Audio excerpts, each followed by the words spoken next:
backwards. You have it on the figure thing.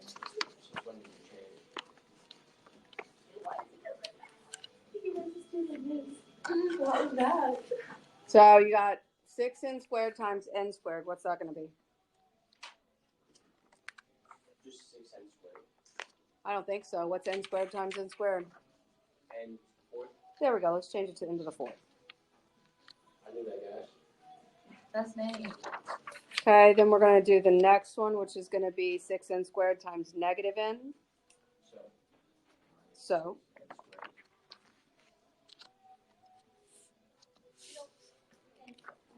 What's n times n squared? N squared. N times n squared. Oh, n cubed. There you go. Let's put that. Then we're going to multiply that 6n squared times negative 2.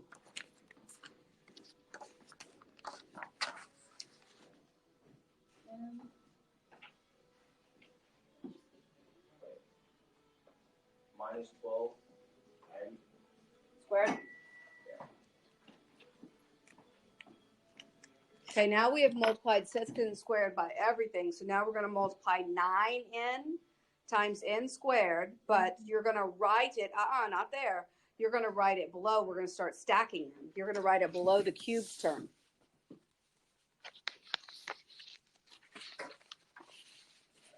I only have 5 classworks. I need all of those. Where are all my tracks? Where are all my tracks? I want them here now. Okay, so that was good. Now let's multiply it by the negative n.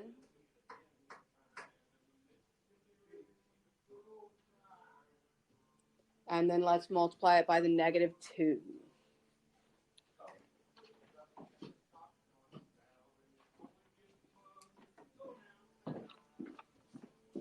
Good.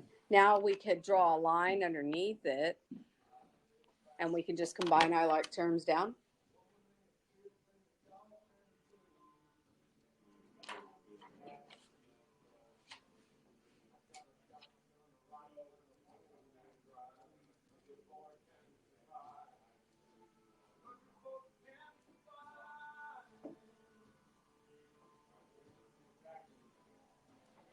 Good job. That's me. Yeah, right. Yeah. Mm-hmm. Yeah. Good job. Let's hold it whatever we're doing first. Okay, so on the second one, when we look at it, we're going to stack it as well. So as I go through here, I'm going to take 3y, and I'm going to multiply it by 9y squared, which is going to give me 27y cubed. Then I'm going to multiply it by the 12, which is going to give me plus 36y squared. And then I'm going to multiply it by the 16, which is going to give me 48y. At this point, I'm going to start stacking them because I don't want a whole bunch of terms going out in a line and trying to figure out what goes with what.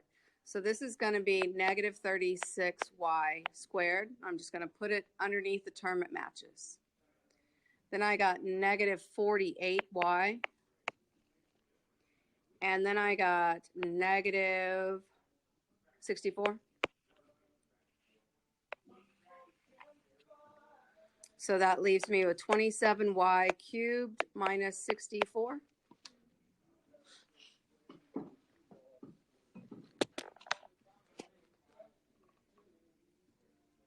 So when I multiply by my first one, I put it in the first row. Then when I multiply by the second term, I start it in the second row to stack them. We okay with that?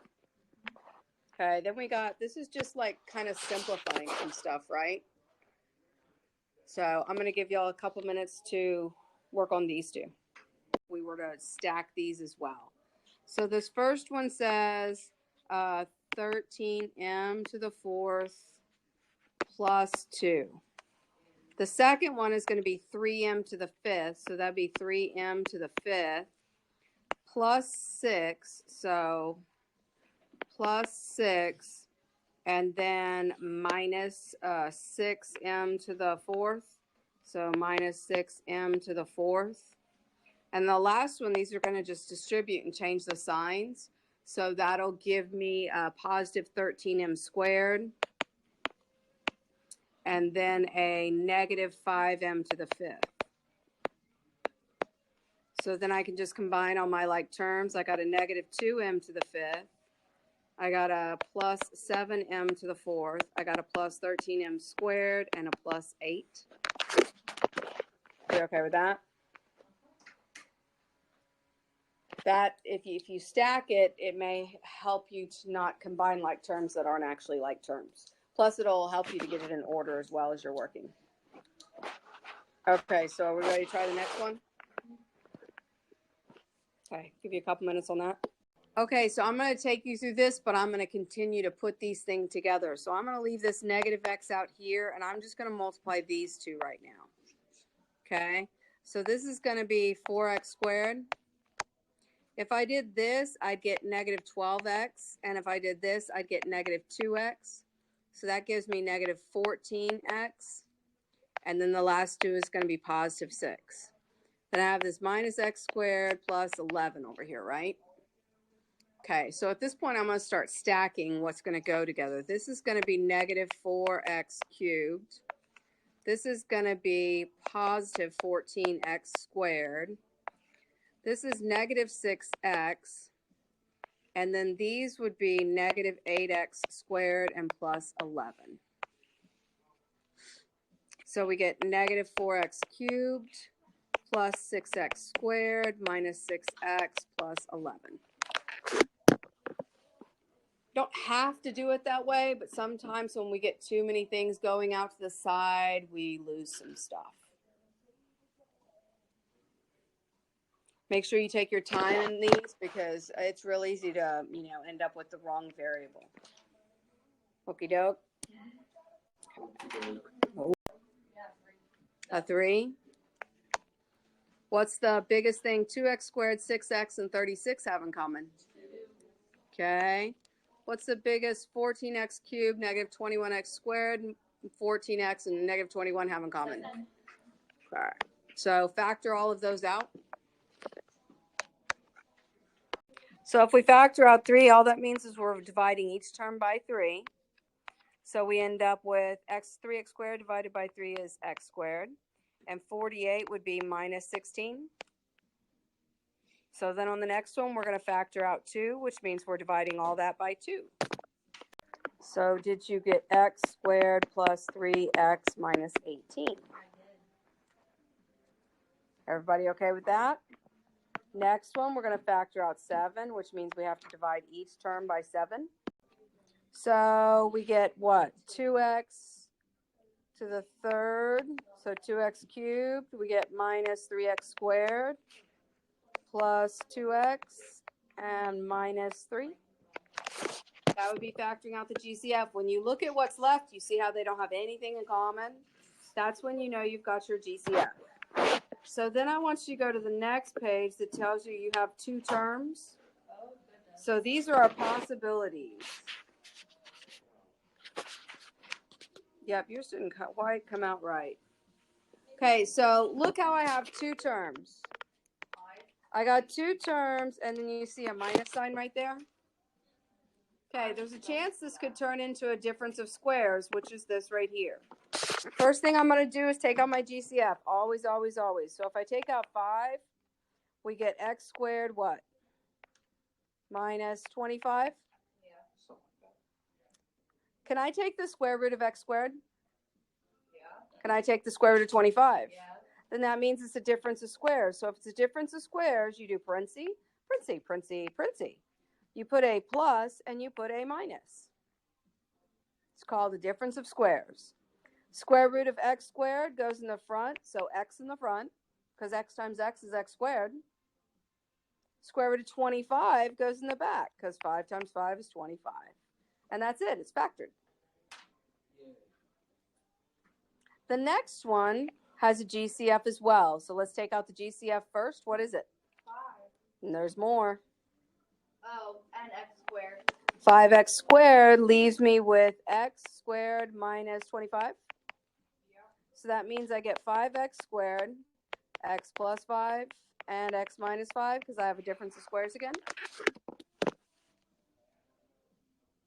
So all of these are this type of scenario where you have a difference of squares.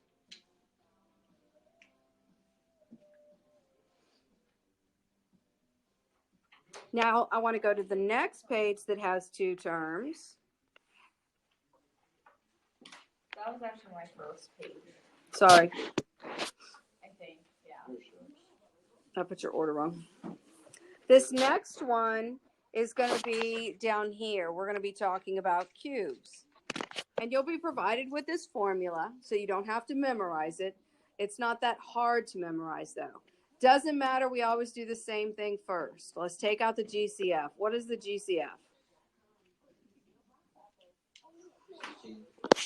16 goes into 54. 6 goes into 16. 8 goes into 54. Wow. It's crazy math. How about 2?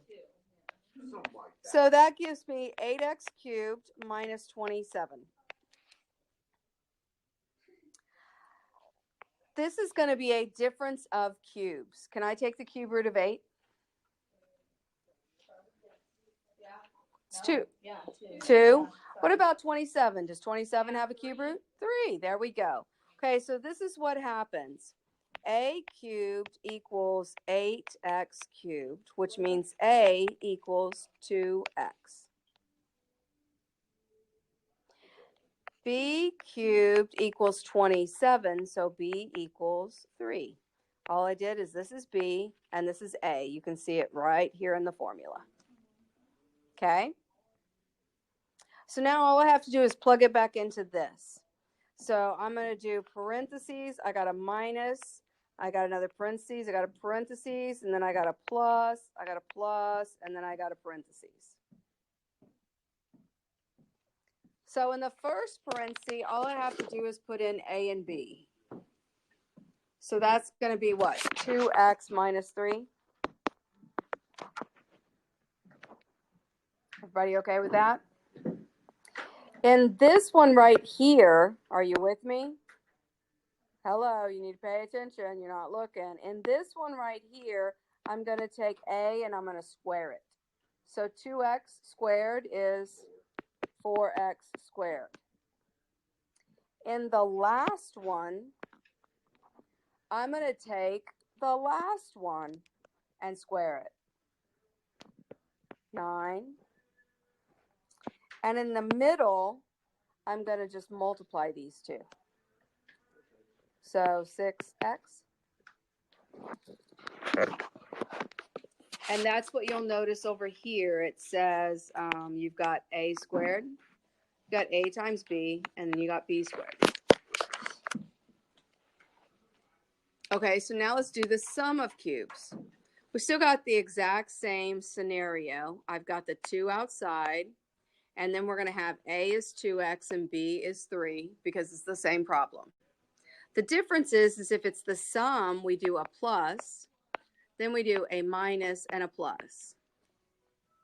So for a difference, it goes minus, plus, plus. For the sum, it's plus, minus, plus. In the front, I'm going to put A. In the back, I'm going to put B.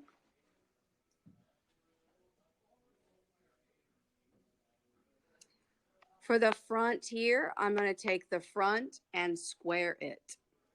Do you see how it says take A and square it? Yeah. So 2x squared, x squared. Then I'm going to take the back and square it and put it in the back. 29. And then for the middle term, I just multiply the two terms, ignoring all signs because I've already been provided with a sign. It'll be 6x. There you go.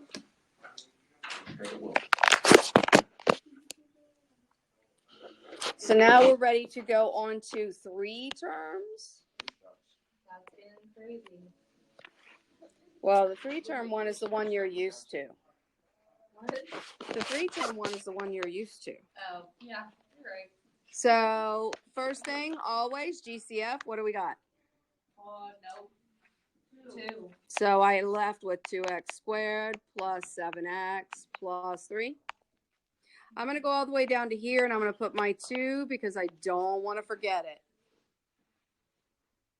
Now we're done with the 2. We're just dealing with this right here. So to factor it, I'm going to do what goes on top. 6. 6. What goes on bottom? 7. 2 numbers multiply to give me 6, combine to give me 7. 6 and 1. 6, yeah. Okay. I'm going to replace the middle term with those 2. So I have 2x squared.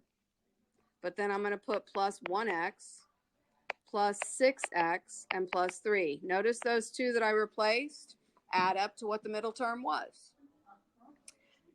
Now we're going to parentheses. Parentheses, you got to group them. What do the first 2 have in common? An X. So I take out the x and I'm left with 2x plus 1. What do the last 2 have in common? 3. So I take out the plus 3 and I'm left with 2x plus 1.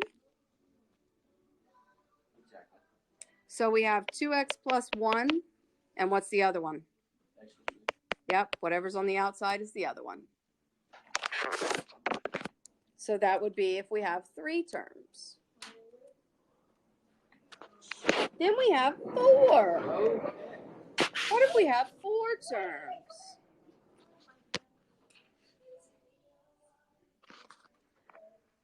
So if we have 4 terms, we're going to always do the same thing. Factor out the GCF. Is there a GCF? Then there's nothing to factor out. So then we're going to go straight to grouping. Shoop, shoop, shoop, shoop. What do the first 2 have in common? A 2. And? An X. And? Another X. So x squared. So then we have x minus 5. What do the last 2 have in common? A 3. So then we're left with x minus 5. Yep. So it looks like we have 2x squared plus 3 and x minus 5. I agree. Okay, now we have to look at this one and see if we can factor it. It's 2 terms. What are our possibilities if it's 2 terms? What are our possibilities if it's 2 terms? It can be the difference of squares, or it could be the difference of a cube. Well, it's a quadratic. Is it a difference? Hello?